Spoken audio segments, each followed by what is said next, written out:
आगे है होशियार, दुआ है प्यारी, हर दिन लाते हैं नई कहानी।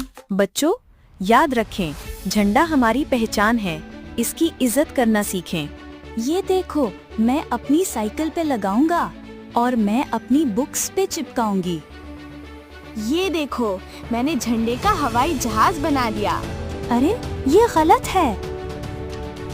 ओ नहीं, किसी ने झंडा नीचे फेंक दिया।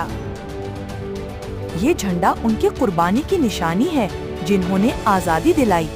इसे जमीन पर गिराना बेइज्जती है। अगर झंडा फट जाए या गिर जाए तो उसे जमीन से उठाकर इज्जत से रखो।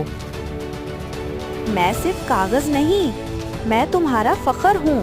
क्या तुम मुझे मिट्टी में देखना चाहते हो? ओह, ये झंडा गिर गया है, चलो इसे उठा लेते हैं।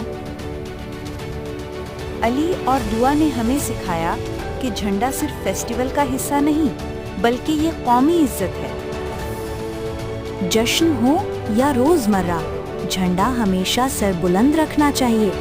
झंडे की इज्जत खुद अपनी इज्जत है।